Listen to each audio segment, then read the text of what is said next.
नमस्कार, आप देख रहे हैं क्वेश्चन आवर और आपके साथ मैं हूं दिव्यदर्शनी। उत्तराखंड में अवैध रूप से चल रहे मदरसों और उनकी फंडिंग को लेकर मुख्यमंत्री पुष्कर सिंह धामी के निर्देश पर पुलिस और जिला प्रशासन एक्शन मोड में नजर आ रहा है। मुख्यमंत्री ने प्रदेश में सभी मदरसों का सत्यापन और उनमें हो रही गतिविधियों की जांच कराने के लिए आदेशित किया है। इसके लिए जिलाधिकारी की अध्यक्षता में विशेष समितियां गठित की गई हैं, जो 1 महीने के अंदर अपनी रिपोर्ट सौंपेंगी। इधर विपक्ष कह रहा है कि जब भी चुनाव आता है, बीजेपी बेवजह के इस तरह के मामलों को तूल देने में जुट जाती है। रिपोर्ट देखिए, उसके बाद चर्चा करेंगे।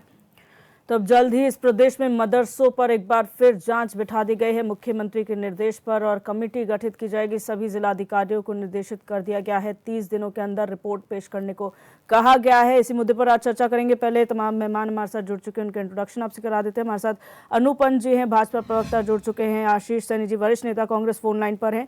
टीकम राठौर जी, यूकेडी प्रवक्ता हैं। डीके पाल जी, आप प्रवक्ता हैं। और हरीश महकूरी जी, वरिष्ठ पत्रकार, फोन लाइन पर हैं। आप सभी मेहमानों का स्वागत है। सबसे पहले हरीश महकूरी जी, एक ऐसा प्रदेश जिसे देवभूमि कहा जाता है, वहां केवल 17 गुरुकुल हैं और उसके जस्ट डबल ट्रिपल में आपके मदरसे हैं, और अब उनकी जांच की बात कही जा रही है। क्या कहेंगे इसे लेकर?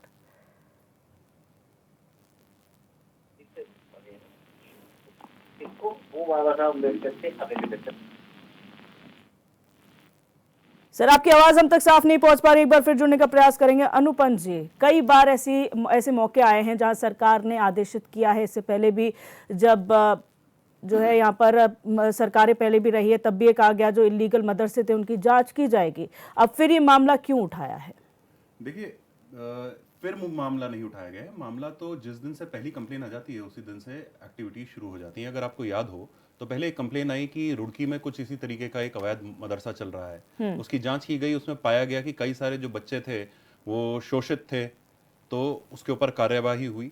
उसके बाद यही जब हम बात करते हैं समाज की, तो हमारा एक समाज जो है वो ये कंप्लेन्स लेके लगातार आता रहा कि भाई हमारे जो बच्चे हैं, ये जो हमारे, जैसे कि अभी आपने बाइट सुनी कि अनाथ बच्चे भी हैं और कोई जो ऐसे बच्चे हैं जो कि मदरसों में पढ़ना चाहते हैं, उनके भविष्य के लिए बात हुई। तो माननीय मुख्यमंत्री जी ने ये सोचा कि जो न्यू एजुकेशन सिस्टम है उसको उसमें लाया जाए। उसमें समय लगा। जैसे ही हुआ वैसे ही एक तरफ से विपक्ष ने जो है वो धावा बोल दिया। उसने कहा कि भाई ये नया सिस्टम वहां पे क्यों लाया जा रहा है। लेकिन जब उससे रिजल्ट्स अच्छे आने लगे तो फिर एक और बात सामने आती है कि भाई कुछ मदरसों में अच्छे एजुकेशन चल रही है और कुछ मदरसों में अच्छी एजुकेशन नहीं चल रही है। पता चला कि वो अवैध मदरसे हैं। तो शब्द अवैध यहां पर बहुत इंपॉर्टेंट है। अवैध कोई भी चीज होगी, सरकार का पहला कार्य है उसे निस्तनाबूद करना, उसे हटाना, या यह चेक करना कि वो अवैध किस वजह से है। क्या वो रजिस्ट्रेशन वो नहीं करवा पा रहे हैं, क्या वहां पर सही में अच्छी पढ़ाई हो रही है। अगर ऐसी कोई भी बात है तो उन बच्चों को भी मदद मिलनी चाहिए। पर ये होगा कैसे? ये तो सर्वे से होगा ना, ये जांच से होगा। यही बात जो अभी जिनकी हम बात सुन रहे थे, जिस बाइट में सुन रहे थे, वो भी कह रही थी कि भाई आप सर्वे करा लीजिए और हम लोगों के यहाँ पे कोई गलत कार्यवाही नहीं होती। तो बिल्कुल वही हो रहा है। तो मुझे नहीं लगता कि इसमें किसी को भी कोई आपत्ति होनी चाहिए। सरकार इसीलिए बनाई जाती है कि वो कोई भी अवैध गतिविधि को रोक सके और वैध जितनी भी संस्थाएं हैं, वैध जितने भी लोग हैं, उनको जितनी भी मदद हो सके उसको मुहैया करा सके। Reward and recognition. Ashish Saini ji, अगर आप मुझे सुन पा रहे हैं, कांग्रेस का विरोध किस बात को लेकर है? आप पे पहले भी तुष्टीकरण के आरोप लग चुके हैं और आप ये कहते हैं जब भी चुनाव आता है बीजेपी इस तरह के ऊल जलूल मसले लेकर आ जाती है। आपको ऊल जलूल लगता है अगर कोई मदरसा इलीगली यहाँ पर फंक्शन कर रहा है तो?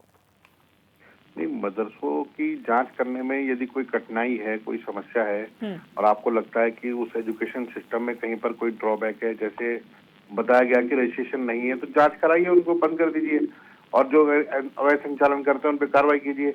लेकिन बीजेपी के प्रवक्ता ने इससे पहले की जो बाइट थी जो चलाई जा रही थी, उसमें कहा कि सारे मदरसे जमीनों पर अवैध कब्जे करके बने हैं, इनकी फंडिंग की जांच होनी चाहिए, इनकी जांच होनी चाहिए। ये एक फिक्स एजेंडा है कि मदरसा शब्द आते ही अवैध शब्द जुड़ जाएगा, तुरंत विदेशी फंडिंग जुड़ जाएगी, तुरंत उसको आतंकवाद से जोड़ देंगे। इस चीज पर हमें आपत्ति है। आप स्कूलों में, स्कूल और मदरसे में जांच कीजिए। आज भी मुस्लिम जो कम्युनिटी है उसके 2 से 5% बच्चे मदरसों में पढ़ते हैं। हमारे जो अन्य जो कम्युनिटी है उनके भी बहुत से बच्चे धार्मिक शिक्षा की तरफ जा रहे हैं, लेकिन वो 1% 2% से ज्यादा नहीं होते। उनका रजिस्ट्रेशन हो, उसमें कोई कमी हो तो उसकी जांच हो, उसमें तो कोई आपत्ति हमें है नहीं जी। ठीक है, तो आपकी आपत्ति कोई नहीं है तो फिर सवाल किस बात का, ये आगे भी चर्चा में जुड़ेंगे। डीके पाल जी, यहाँ पर आम आदमी पार्टी किस तरीके से इसे देखती है? क्या आप लोग भी कांग्रेस के उस विरोध के साथ है जो ये कहते हैं कि चुनाव के वक्त ही बीजेपी को ये मुद्दे याद आते हैं? नहीं, इसमें तो कोई दो राय भी नहीं। अगर ये देखा जाए पूरे देश में, दिल्ली से लेकर के उत्तराखंड तक आप जब जब चुनाव आते हैं तो इनका तुष्टीकरण का भूत, हिंदू मुस्लिम भूत, मदरसे, मस्जिद, ये तमाम चीज़ें निकल के आ जाती हैं। तो जिस प्रकार से भारतीय जनता पार्टी की राजनीति है, ये देश का बच्चा बच्चा जानता है। अब तो गला फाड़ फाड़ के ये क्या बोलते हैं, क्या इनकी करनी है, क्या कथनी है। दो बातें पंजी ने कही है, एक ही बात को दो तरह से वो कह रहे हैं। तो वो क्या करने वाले हैं, मैं समझना चाहता हूँ। वो कह रहे हैं कि सर्वे कर रहे हैं। सर्वे होता है एक योजना के तहत, उनको कुछ मदद देने जा रहे हैं, उनकी कुछ व्यवस्था खराब है तो उनको बेहतर करने जा रहे हैं, या कुछ और अच्छे तरह से मदरसों की जो करने जा रहे हैं। एक है उनकी इंक्वायरी। इंक्वायरी का शब्द आते ही सार में ऐसा लगता है कि उनकी खोजबीन की जाएगी, दस्तावेज की जाएंगे, उनको पूरा का पूरा एक तरह से जैसे वो जुर्म कर रहे हो मदरसे पढ़ा करके। और फिर आप ये देखिए कि किसके राज में, किसके समय में, किसकी सरकार में ये अवैध जिसकी बात कर रहे हैं पंजी, जिसकी बात कर रहे हैं धामी जी, किसके टाइम में, कितने साल होने जा रहे हैं? 2022 7 साल से तो धामी जी है ना, लगभग अगर हम त्रिवेंद्र सिंह रावत जी को भी जोड़े उसमें, तो किसकी नाक के नीचे ये गोरख धंधा, ये काला धंधा हो रहा है, जिसको आज भारतीय जनता पार्टी गोरख धंधे का नाम दे रही है। ये क्या हो रहा है राज्य में? जो अगर इस तरह की अवैध गतिविधियां हो रही हैं तो इसकी जिम्मेदार भारतीय जनता पार्टी है, उसकी सरकार है। वो जवाब दे इस पर। ऐसा क्यों हुआ उनकी नाक के नीचे? कौन कह रहा है? आम जन में कोई भी व्यक्ति, किसी की भी हो, मंदिर की हो, मस्जिद की हो, मदरसे की हो, स्कूल की हो, कोई भी अवैध गतिविधि को बर्दाश्त नहीं करता। और मैं एक और बात बता दूं, ये एक ही समाज के लिए एक ही तुष्टीकरण की राजनीति क्यों की जा रही है?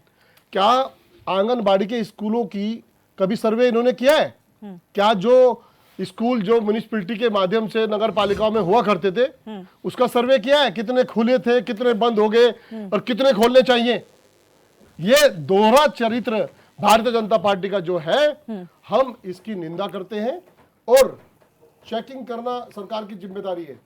लेकिन किसकी नाक के नीचे ये गोरख धंधा चल रहा है, ये काला धंधा चल रहा है, जो भी है ये जिसको ये कह रहे हैं, उसमें तो गरीब बच्चे पढ़ते हैं। उस महिला ने कहा जरूरतमंद पढ़ते हैं। क्यों नहीं आप शिक्षा की व्यवस्था पूरे राज्य के बच्चों के लिए, गरीब बच्चों के लिए फ्री कर देते?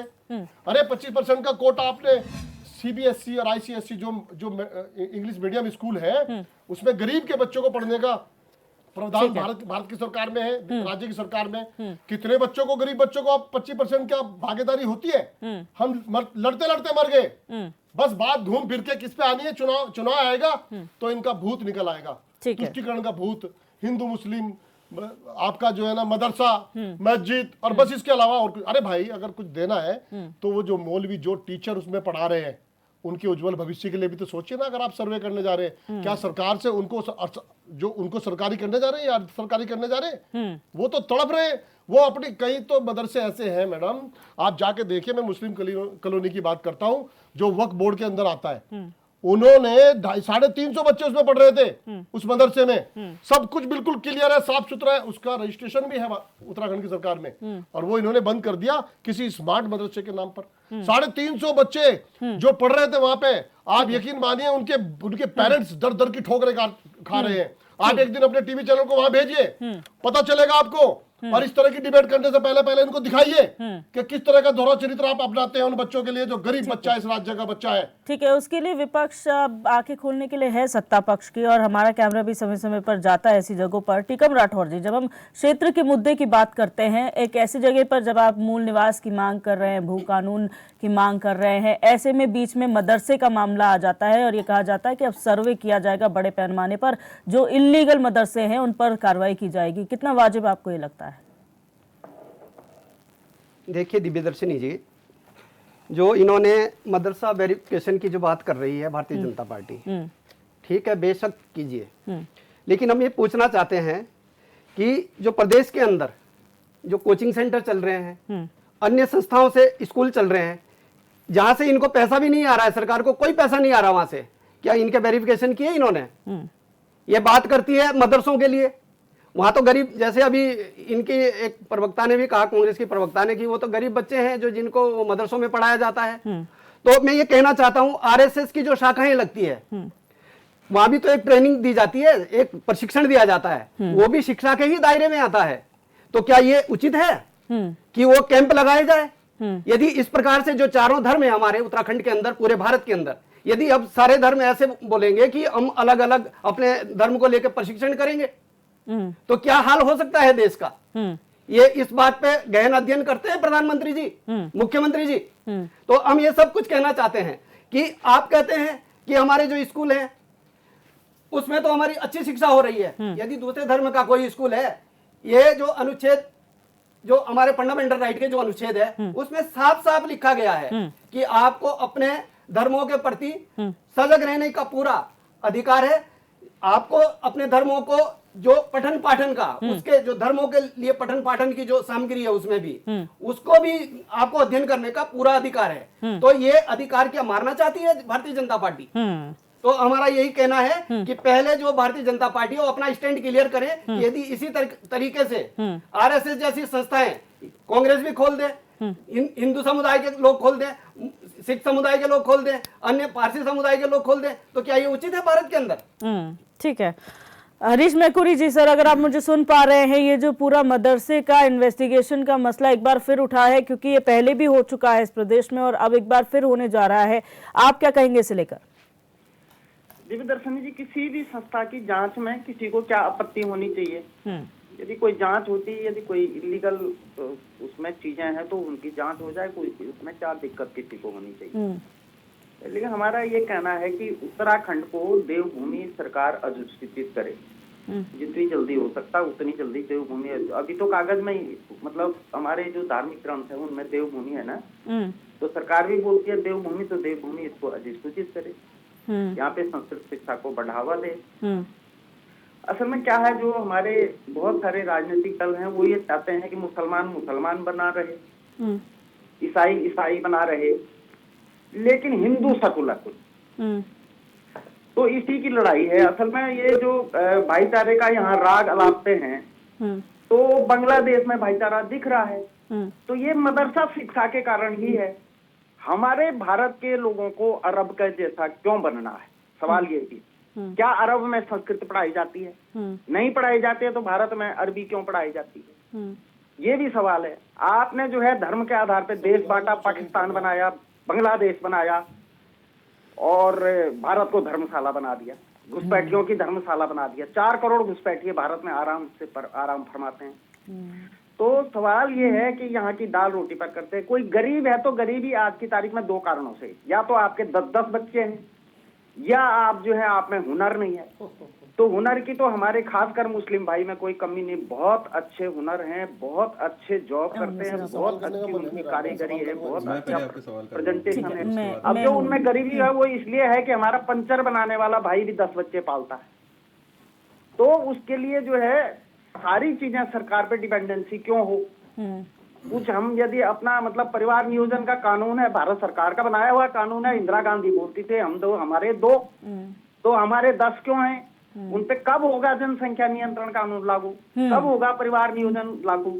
अच्छा, मैकुरी जी, मेरा आपसे छोटा सा सवाल है। आपने कहा यहाँ पर जो है धर्म नगरी हमें सिर्फ कागजों में बोला जाता है, उसे अधिसूचित भी करना चाहिए सरकार को, तो फिर ऐसा क्यों है कि यहाँ पर महज 17 गुरुकुल हैं इस प्रदेश में, और अगर हम मदरसों की बात करें तो 10% जो अभी रिसेंट रिपोर्ट आई है NCPCR को जो रिपोर्ट मिली है मदरसों की तरफ से, उसमें कहा गया कि 10% गैर मुसलमान बच्चे वहां पढ़ते हैं, जिसमें कोई जबरदस्ती उन बच्चों को नहीं कराई जाती। तो आप क्या कहना चाहते हैं सर, आखिर वजह क्या है कि हिंदू बच्चे भी मदरसों में पढ़ रहे हैं? नहीं, ऐसा है, शिशु मंदिरों में भी मुसलमान बच्चे पढ़ते हैं, और जो जिस तरह का स्कूल होता है उसमें उसी तरह का वो ढल जाता है। यदि अंग्रेजी स्कूलों में बच्चे पढ़ते हैं तो हम अंग्रेजी बोलना सीख जाते हैं, यदि उर्दू स्कूलों में रहेंगे तो हम उर्दू बोलना सीख जाएंगे। आज तो हमारी जो हिंदी है ना वो सारी की सारी उर्दू में हो चुकी है। तो ये हिंदी के साथ एक तरह का अन्याय है। भविष्य की पीढ़ी तो शुद्ध हिंदी बोल ही नहीं पाएगी, शुद्ध हिंदी कोई लिखा नहीं पाएगा। हमारे मीडिया के सारे टाइटल जितने भी आज हमारे अखबार में छपते हैं वो सारे लिखी तो देवनागरी में होते हैं, लेकिन होते उर्दू में। तो ये प्रभाव पड़ता है इस तरह का। तो जो मतलब मदरसे में पढ़ेगा वो कोई संस्कृत थोड़ी सीखेगा, वो तो उर्दू, अरबी, फारसी वही सीखेगा। वहां पे कौन सा आप विज्ञान गणित पढ़ाते हैं? हम कह रहे हैं भारत सरकार जिनको फंडिंग दे रही है, सेकुलर सरकार है, फंडिंग दे रही है, तो आप जो पूरे देश में कोर्स है वो पढ़ाइए मदरसों में, हमें क्या दिक्कत है उसमें? आप मदरसे में रहिए, कॉन्वेंट में रहिए, शिशु मंदिर में रहिए, वो आपकी स्वतंत्रता है। लेकिन यदि सरकार किसी को फंड करती है तो सरकार उसी एजुकेशन के लिए फंडिंग करे तो जो क्या सर एनसीईआरटी गुरुकुल है। में एनसीईआरटी पढ़ाई जाता है? गुरुकुल में हाँ, जो वही है, तो हम कह रहे हैं, गुरुकुल में भी एनसीईआरटी पढ़ाए हैं, उसमें कोई दिक्कत थोड़ी है। ठीक है, लेकिन मतलब आपका ये मदरसों में कहना भी है कि जो NCERT ऐसे पढ़ाए। इंस्टीट्यूशंस हैं वहां पर जो मेन पाठ्यक्रम है उसे लागू जिसको करना सरकार चाहिए। पैसा दे रही है, आप सरकार मैं इस पे अपने को जरा सेकुलर जवाब बोलती है, देना उधर चाहूंगा, मदरसा बोर्ड क्योंकि आम बनाती आदमी है, उधर पार्टी से भी सवाल वक्फ आए बोर्ड हैं। बनाती है। ये यूकेडी से सवाल आए हैं, तो क्योंकि ठीक ये है। हमारी सरकार है तो मैं सवाल का जवाब देना चाहूंगा। सर्वप्रथम तो कांग्रेस से शुरू करता हूं। इन्होंने बोला कि हमारी प्रवक्ता ने ये बोला है कि सारे ही मदरसे जो हैं वो इलीगल लैंड पे है। नहीं साहब, पहले आप ढंग से सुनिए, पढ़िए, विरोध करना है, विद्रोह करना है, करिए, लेकिन पहले आप सही औचित्य पर जाइए।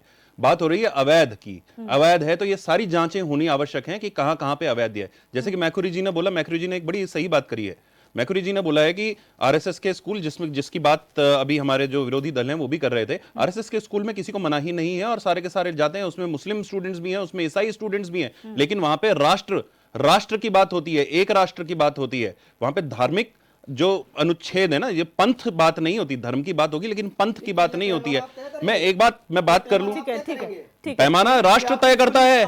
बिल्कुल, आप मदरसे में ले जाइए ना, अब बात कर रहा हूं ना, उसी में आ रहा हूं ना, आप मदरसे सुनिए। में ले जाइए। अब आप सुनिए, मैं वही बात कर रहा हूं। बहुत अच्छी बात आराम आपने से, करी। मैं आराम से। मदरसे की बात कर मदरसे लेता में ले जाइए, हूं। आराम से। मदरसे में एनसीईआरटी का कोर्स किसने लागू करा? किसकी सरकार में हाँ, एनसीईआरटी में अब आया आया? ना लाइन पे। एनसीईआरटी आई कि नहीं आई? और आप जो मुस्लिम आज की डेट में अपने बच्चों को आगे बढ़ाना चाहते हैं, मदरसे में नई एजुकेशन लाते हैं, उसको तो आप मुस्लिम ही नहीं मानते। उसको तो आप संस्कृत क्यों थोप दिया? अरे संस्कृत को थोपा नहीं गया है, संस्कृत पढ़ाई जाएगी। अगर हिंदुस्तान में है, क्यों हिंदी क्यों पढ़ाई जानी चाहिए? अंग्रेजी क्यों पढ़ाई जानी चाहिए? अरबिक? यदि हम हिंदू धर्म के तो हम अरे तो भाई, संस्कृत जो है वो हिंदू धर्म नहीं है, हिंदू संस्कृति है, संस्कृति का हिस्सा है। समस्या ये है ना, समस्या ये है कि जैसे कि इन्होंने बोला कि हिंदू जो है उसको सेक्युलर है और हल्के हल्के हिंदी को भी जो करो वो धर्म के हिसाब से कर दो, पंथ के हिसाब से कर दो। धर्म संस्कार से है, संस्कृति से है, वो संस्कृति सबकी है, चाहे हिंदू हो, मुस्लिम हो, हिंदुस्तान की जमीन पर उसका अधिकार है, संस्कृत भी उसी का अधिकार मैं है। आपको यहाँ पर रोकना चाहूंगी, आगे भी लगातार चर्चा जारी रहेगी, सवाल जवाब होते रहेंगे, लेकिन वक्त यहाँ हो चला एक छोटी सी ब्रेक का। ब्रेक के उस पार भी चर्चा करेंगे कि मदरसों का जो इन्वेस्टिगेशन है, जो जांच है, वो कितनी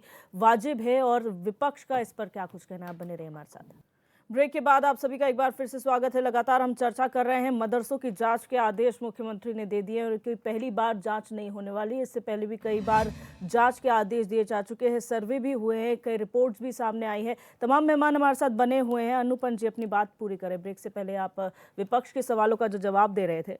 जी बिल्कुल, पहली बात तो मैं ये कह रहा हूँ कि जहाँ पे बात हो रही थी कि आरएसएस की बात हुई कि आरएसएस जो है वो पंथवाद फैलाता है। पंथवाद क्या, वो तो राष्ट्रवाद की बात कर रहा है। अगर राष्ट्रवाद की बात कहीं पे भी होगी तो वो हमेशा राष्ट्रहित में होगी। और अब परेशानी क्यों आ रही है विपक्ष को? परेशानी इसलिए आ रही है कि पहले जैसा कि वरिष्ठ पत्रकार यहाँ पे मैक्रोरी जी, उन्होंने बोला कि जो मुस्लिम वो थे उनको मुस्लिम तुष्टिकरण में लोग चले जाते थे, उनको डराया जाता था मदरसों में, जैसे कहीं डरा रहे हैं कि भाई आप सिर्फ इसी एजुकेशन को पढ़िए। लेकिन आज जब एनसीईआरटी पढ़ रहा है, वो डॉक्टर बनाने की बात कर रहा है मदरसे से भी, अगर गरीब बच्चा है वो भी डॉक्टर के सपने देख सकता है, वो भी इंजीनियर के सपने देख सकता है, वो भी एरोनॉटिकल साइंसेस पढ़ने की सपने देख सकता है। इंग्लिश, साइंस, मैथ्स वगैरह सब कुछ नए लोगों के साथ में कंधे से कंधा मिला के चलने की जब वो बात करता है तो वो राष्ट्र एकता से जुड़ता है, वो राष्ट्रीय विचारधारा से जुड़ता है। अब ऐसा कोई भी व्यक्ति जब काम करता है ना, मैं बात कर रहा हूं जो आज की डेट में मदरसा बोर्ड चला रहे हैं, उनकी बात नहीं करेंगे ये, उनको मुस्लिम नहीं मानेंगे ये, जो कि सड़क से बच्चे को उठा के नई एजुकेशन सिस्टम से जोड़ रहे हैं, ये उनको मुस्लिम नहीं मानेंगे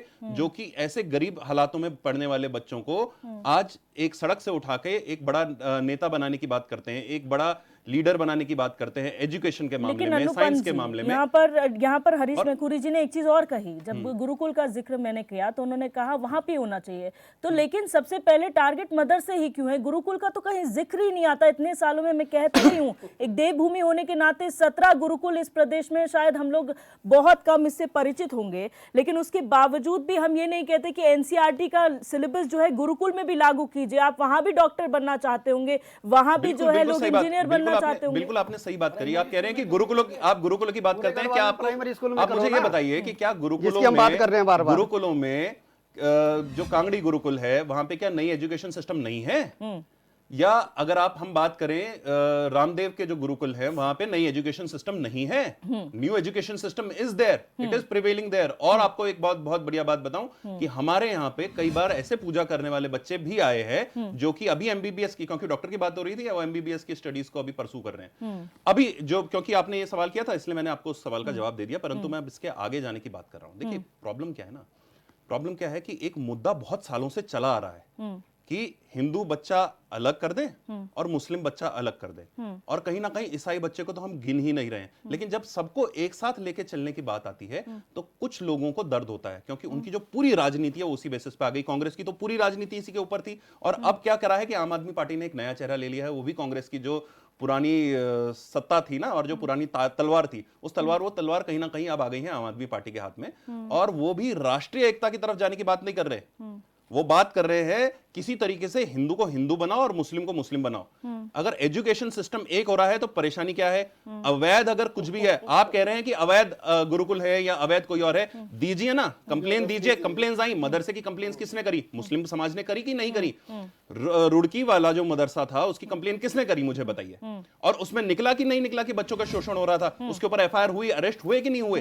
तो बात यह है कि अपनी बात को रखने के लिए, अपना विरोध जताने के लिए, क्योंकि आप राजनीति में हैं, तो आप सामाजिक परिवेश में छिद्र कर देते हैं, उसकी चादर में आप छेद करना चाहते हैं कि दो समाज बने रहें, एक समाज हिंदू समाज, यानी कि हिंदुस्तान की भूमि में पैदा हुआ हर बच्चा जब एक होने जा रहा हो तो उसे अलग कर दिया जाए। यह तोड़फोड़ की राजनीति अब नहीं चलेगी। माननीय धामी जी ने एक स्ट्रॉन्ग डिसीजन लिया, उनको पता था कि ये विरोध होना है, उनको पता था कि कई लोग जो उनको बुरा भला बोलेंगे, वो आदमी लेकिन अपनी आप बात जो कह रहे हैं सर, वो थोड़ा सा कॉन्ट्रडिक्टरी इसलिए लग रहा है क्योंकि आप कह रहे हैं अब जी बताइए। ये कॉन्ट्रडिक्टरी इसलिए लग रहा है क्योंकि हमारा जो प्रियम्बल है we the people of India कहता है कहीं हिंदू मुस्लिम सिख ईसाई नहीं लिखा हुआ, और जो हमारी ओथ है, जो हमारी प्लेज हम लेते हैं, उसमें भी ऑल इंडियंस हमारे ब्रदर्स एंड सिस्टर्स को ये नहीं बोलता कि हमारा मुस्लिम भाई है या फिर तो बात मैं कह रहा हूं, ये तो शुरू से होता है, इसमें तो कोई डिफरेंस ही नहीं है ना कि किसने डिवाइड किया। मैं वही तो बात कह रहा हूं, जो प्रियम्बल की बात है, कांग्रेस ने तो उसे लगातार तोड़ा है। 415 जो मदरसे चल रहे हैं और 40,000 विद्यार्थी हैं, क्या इनको खुशी नहीं है? ये तो बहुत खुशी की बात है सर, खुशी की बात तो मैं बोल रहा हूँ कि बाकी पे अवैध लफड़ा लेके आ रहे हो आप, वैध होने चाहिए सर। चिंता होती है 415 वैध है, आराम से डिबेट है वैध होने की। बात क्या है, आप भटक जाते हैं। डिबेट है वैध होने की, 415 वैध चल रहे हैं, 40,000 बच्चे पढ़ रहे हैं, उनका भविष्य अब आप भूल जा रहे हैं कि तो अवैध की बात हो रही है, अवैध की बात हो रही है। ये जो वैद का सर्टिफिकेट गुरुकुल को किसने दिया? एक मिनट, के पास ये पास आ रही, ठीक है, राठौर जी आपके पास जाऊंगी, ठीक है, यही नहीं पता कि डिबेट हो रही है मदरसों के ऊपर, आप जा रहे हैं गुरुकुलों के ऊपर। गुरुकुल क्यों नहीं जाएंगे? वो भी तो शिक्षण संस्थान है, बिल्कुल आपके पास संस्थान है, वो भी वैध कैसे? ठीक है, एक मिनट, आप दोनों शांत हो जाइए, मैं आपके पास आऊंगी। संस्थान है, वैधता का सर्टिफिकेट, अवैधता का सर्टिफिकेट दोनों लेके आते हैं, आम आदमी पार्टी राष्ट्रीय दल है और वो भी वही झंडा उठा के बुलंद कर रही है जो बीजेपी कर रही है, और लेकिन आपका राष्ट्रवाद मुद्दा नहीं है, आप अलग ही डायरेक्शन में चल रहे हैं। देखिए, एक तो आपकी बात का जवाब दूंगा मैं, लेकिन मैं उससे पहले पंजे की बात का जवाब दे दूं। जो पार्टी, जो आरएसएस देश में 51 साल तक भारत का झंडा, तिरंगा झंडा नहीं फहराती, उसको कह रहे हैं, उसको आप कह रहे हैं। नहीं, ये तो आप झूठ बोल रहे हैं, आप कह रहे हैं, आप झूठ बोल रहे हैं। तो कितने साल के लिए? आप मुझे बताओ कितने साल के लिए? आप आरएसएस ने कितने सालों तक झंडा नहीं फहराया? अरे साहब, हमेशा फहराया जाता है। झूठ की बात कर रहे हैं। अरे साहब, हमेशा फहराया जाता है। झूठ बोल रहे हैं सर, आप झूठे, आप झूठ बोल रहे हैं, आपकी पार्टी झूठ के ऊपर है। देखिए कितना बड़ा झूठ बोला आपने। क्यों तिरंगा नहीं फैलाया जाता? किसने बोला कि तिरंगा नहीं फैलाया जाता? कहां आपने देखा कि तिरंगा नहीं फहराया जाता? दूसरी बात मैं आपको बता दूं, आम आदमी पार्टी का मुख्यालय दिल्ली में है। हर दिन क्या तिरंगा फैलाते हैं आप वहां पे? आपके प्रधानमंत्री कहते हैं घर घर झंडा, घर घर तिरंगा झंडा, और आपकी आरएसएस क्या कहती है? अरे साहब, वहां पे तिरंगा किसने बोला कि कहां देखा आपने? मुझे बता दीजिए ना। अरे मुझे बता दीजिए किसने बोला? ऐसा है ना, आम आदमी पार्टी का काम तो झूठ बोलने का है, लेकिन आरएसएस तो यू टर्न लेने का पुराना ऐसा किया ना। आरएसएस ने, देखिए मैं सच्ची बात कह रहा हूँ, गुरु का झंडा जो है ना, समझ लीजिए मेरी बात, गुरु का झंडा है। आपको परेशानी इस बात से है कि हमारा गुरु का झंडा है, आप उसको ध्वस्त करना चाहते हैं। जैसे आप पूरे मुस्लिम्स को, जो हिंदू राष्ट्र की बात कर रहा होता है ना, एक मिनट, जो उनका राष्ट्र की बात एक जो मिनट, मुस्लिम उस पे मत करिए, उस पे बहस मत करिए, अभी उस पे वापस आते हैं, लेकिन वो आपका दुश्मन हो जाता लेकिन है। पंजी, वैसे यहाँ पर आरएसएस आपकी सिर्फ- दुश्मन है, यहाँ पर सिर्फ एक वैसे आरएसएस आपकी दुश्मन है, एक ही वैसे ही argument है भाजपा मेरे आपकी पास। दुश्मन है। पंजी मैं आपके बीच में नहीं बोला, ठीक है। मैं भी आपके बोलना बीच में मुझे नहीं बोला, आता है, पर झूठ नहीं बोलेंगे आप। लेकिन आपने कैसे बोला कि झंडा नहीं फहराया? आप फिर झंडा सब नहीं बताओ, फहराया बताइए, गया, ये झंडा तो नहीं आप फहराया। जानते बताओ, हैं, फोटो आप भी दिखा दो जानते ना। हैं। अरे हम आपको फोटो, आप ये उन्नीस सौ बताइए ना, सैंतालीस में- आप उसका एक सबूत मिनट, रुक देंगे? जाइए, फोटो दिखा रुक दो। जाइए। अरे हमारे पास तो आप 1947 इंटरनेट पे में- जाइए, मिल जाएगा। 1947 रुक जाइए सर, आप लोग बहस करते हैं एक छोटी दूसरे सी छोटी मुद्दे पे। चीज आप एक तुरंत मिनट, दिखा देते नागपुर हो। हेडक्वार्टर में आपके कार्यालय में एक दिन भी झंडा यदि चढ़ा है तिरंगा तो आप दिखा फहराया, दीजिएगा। उसके बाद से बंद कर दिया गया, यही आर्ग्यूमेंट विपक्ष का है। अरे 1947 में फिर झंडा राष्ट्रपति की फहराया, बात करते हैं। जिस टाइम पे जब भी 1947 के बाद में, एक बात बताइए ना कि 1947 के बाद में कौन ऐसा व्यक्ति था या कौन ऐसी पार्टी थी जिसका झंडा आज की डेट में ये लेके चलते हैं, जिसने आरएसएस को बोला कि भाई इसे बैन करना चाहिए? कौन थे वो लोग? राष्ट्रीय स्वयंसेवक को, जो राष्ट्र की सेवा करता है, उसको बैन कर दे। दर दर भटकाने में किसने मजबूत किया? और सुनिए, और सुनिए, इमरजेंसी के टाइम पे किसने भटका दिया? जैसे ही आरएसएस, जैसे ही जब भी 15 अगस्त 26 जनवरी को आप मुझे ये बता दीजिए। में वापस आते हैं, आज आरएसएस हमारा मैं वही मुद्दा बात नहीं कर है, रहा हूं, आज मैं आरएसएस तो मुद्दा फिर नहीं है। राष्ट्र पर चक्कर ये है ना कि राष्ट्रपति ये को मुद्दे, बताया RSS अब क्या हुआ ना, अब क्या हुआ? राष्ट्र का प्रतीक बिल्कुल ना बताया RSS देखिए को। देवदर्शनी लेकिन जी हुआ क्या ना, बात मैं कह रहा देवदर्शनी जी हुआ क्या? आदरणीय हरीश मुद्दे पे महमूद इनके जी, पास बोलने के लिए नहीं जो इस है। अब राज्य के 415 मदरसों बहुत में, सम्मानित पत्रकार हैं, जो 415 मैं मदरसे उनकी हैं, कई बातों उनकी से- वैधता के लिए, जैसे ही मैंने बताया कि भाई बोर्ड है, मदरसा बोर्ड है ना। अरे सर एक बात बताइए ना, वापस आपने आइए, बोला कि वापस। इसका वैधता का सर्टिफिकेट कौन देगा? आप- मदरसा बोर्ड है ना, आपने- मदरसा बोर्ड दे रहा है ना वैधता का सर्टिफिकेट। हाँ, तो हम दीजिए लोग भी ना। अगर तो गुरुकुल है, तुम गुरुकुल बोल भी रहे तो हैं, लाते ना, गुरुकुल भी तो ये- लाते ना ये वैधता अवैध- का अवैध सर्टिफिकेट। क्यों खोल आप रहे हैं? बोल रहे हैं कि कौन बोल कौन रहा देगा? है? अरे हम नहीं दे रहे आपके भाई, नाक के मदरसा नीचे बोर्ड कौन दे रहा बोल है रहा साहब। है? ठीक है, ऑलरेडी मदरसा बोर्ड दे रहा है। प्रॉब्लम क्या है कि आपका वहाँ अक्टूबर पे मुद्दा ही खत्म हो जाता 2024 है। अक्टूबर एक- 2024 के वरिष्ठ आंकड़े आप पत्रकार- लोगों को बता देते हैं। 416 मदरसे जो है उत्तराखंड मदरसा एजुकेशन बोर्ड के तहत रजिस्टर्ड है, 117 मदरसा वक्फ बोर्ड के अंदर रजिस्टर्ड है, 400 ऐसे मदरसे जो इलीगल है, जिनकी जांच करवाने की बात कही जा रही है। कुल 533 मदरसे जो है इस प्रदेश में संचालित हो रहे हैं। बात उन 400 मदरसों की हो रही है जो वेरीफाइड है, रजिस्टर्ड है, तो उन पर किसकी बात नाक कोई के नहीं नीचे कर खुले रहा। हैं? प्रियदर्शनी ठीक है। जी, किसकी नाक के नीचे? इसकी बताएं जिम्मेदारी ना। क्यों नहीं लेते कि ये गलती हमसे हुई, हम सुधार रहे हैं? अरे आप हमने ऐसे बोले जाए क्या ना? हूँ मदरसे? आप ऐसे उनको क्यों दिखा रहे हैं? समझिए, मदरसे वालों को उनको गलत हमने कर दिया। किसी को नहीं बोला है, समझ लीजिए। अगर आप दूसरी भी बात- खोलेंगे, आप भी खोलेंगे वरिष्ठ तो पत्रकार जांच में हरीश पता महमूद चलता जी ने- है, जवाब वही दीजिए। जांच होती है। आपको क्या लगता है कि वरिष्ठ आज पत्रकार बेड हरीश से उठे और महमूद पता जी चल ने गया कि यहाँ पे एक- इलीगल दो तीन बातें ऐसे बोली है। आप दूसरी बात, जिस- एक और जो- बात समझिएगा, जो एक मिनट, वो एक मिनट, आम पंडित, आदमी- आऊंगी मैं आपके पास। भारत एक के बार- एक बार संविधान को वो- भी चैलेंज कर रहे हैं। आप वरिष्ठ पत्रकार होते हुए हरीश महमूद जी, मैं सवाल करना चाहता हूं, 10-10 बच्चों की आप बात कर रहे हैं यहाँ पर, तो आप कोई कानून की आप सिफारिश कर दीजिए ना लोकसभा में। कौन मना कर रहा है आपको? हम दो, हमारे दो की। वो तो कह रहे कांग्रेस का था, नहीं, नहीं, इंदिरा अरे गांधी भाई, की आज सरकार तो था। नहीं है ना। यही तो थे। आज तो नहीं है ना। यदि जनसंख्या बढ़ रही तो जिस विपक्ष तरह की वो इनका- बात इनका कर रहे वो हैं, नहीं था, नहीं, फर्ज ये बात- बनता था। ये भूमि है ना। दस साल मैं के काबिज जवाब है। दूंगी, एक-एक पत्रकार करके ने please। सरकार ने बोला कि लाओ ना दो से जनसंख्या ज्यादा नियंत्रण बच्चे कानून, कौन मना कर रहा है? राष्ट्र जो है पंजी, उसका आप वोट नहीं ले वो आपकी सकता। बात बोल रहे हैं, अरे तो बिल्कुल आप सही उनकी बात बोल बात कर रहे रहे हैं। हैं। 2 से ज्यादा वो बच्चे का जवाब वोट दे है, रहे वो हैं। नहीं ले एक सकता। मिनट, अगर मैं बाकी ने आऊंगी, आपके मैं सामने आऊंगी। आईना ये खोला तो कैसी आपको बहस उससे है भी सर? दर्द आप है। लोग एक दूसरे के सवालों के जवाब ही दे रहे हैं, यहाँ पर बाकी भी बैठे हुए हैं। एक मिनट, आपने जो बात कही है हरीश महमूद जी, यहाँ पर जो पॉपुलेशन कंट्रोल बिल लाने की बात कही जा रही है कि जनसंख्या नियंत्रण कानून लाने की बहुत ज्यादा जरूरत है, क्या उसको प्रायोरिटी नहीं दी जानी चाहिए? ऐसा दिव्यदर्शनी जी, हम दुनिया में सबसे ज्यादा जनसंख्या धारक देश बन गए हैं। चीन को भी हमने पीछे छोड़ दिया है। चीन में एक बच्चे का कानून 1953 से है। हमारे जितने वामपंथी हैं वो ये तो बोलते हैं कि चीन की जनसंख्या, पहले जब हम बचपन में थे तो समझाते थे कि चीन की जनसंख्या हमसे ज्यादा है, जनसंख्या बढ़ने से कुछ नहीं होता है। लेकिन चीन में 1953 से ही जनसंख्या नियंत्रण कानून लागू है, एक बच्चे का कानून है। और आज तो हमारा जो घनत्व है ना, प्रति व्यक्ति घनत्व, वो दुनिया में सबसे ज्यादा हमारा प्रति व्यक्ति घनत्व है, हांगकांग सिटी को छोड़कर। तो निश्चित रूप से जनसंख्या बढ़ने का जो दुष्परिणाम है वो प्रकृति के संसाधनों पर भी उसका दबाव बनता है। अरब के कबीले पूरी दुनिया में कैसे फैले? जब अरब देशों में पूरे पूरे संसाधन चौपट हो गए, वहां खाने पीने की कोई चीज नहीं रही, तो दुनिया में फैल गए कबीले। तो सवाल यही है कि हम भारत वाले कहां जाएंगे यदि इतनी जनसंख्या यहां हो जाएगी कि हमारे ट्रेन में जगह नहीं, हमारे होटलों में जगह नहीं, हमारे हॉस्पिटल में जगह नहीं, तो मतलब संसाधन कहाँ से आएंगे? हमारे डॉक्टर पूरे नहीं पढ़ रहे हैं, हमारा आप किस राशन ओर पूरा नहीं इशारा पड़ता करना है। चाहते हैं कि सिर्फ एक समाज जो है वो जनसंख्या बढ़ाने के पीछे नहीं, एक समाज नहीं, जो भी जनसंख्या बढ़ा रहा है, कोई एक समाज और दो समाज क्या होता है? दो समाज एक समाज नहीं है। जो भी जनसंख्या बढ़ रही है वो निश्चित रूप से भारत के लिए अच्छा नहीं है। भारत में तत्काल जनसंख्या नियंत्रण कानून सार्वभौमिक होना चाहिए, सबके लिए एक जैसा होना चाहिए, ताकि यहाँ के संसाधन चौपट ना हो। बिल्कुल। तो बिल्कुल, ये निश्चित रूप से clarity आ यदि गई। संसाधनों पे डाका पड़ेगा तो प्रकृति भविष्य के लिए क्या बचा के रख पाएंगे हम अपने बच्चों के लिए, अपने भविष्य के लिए, देश के भविष्य के लिए?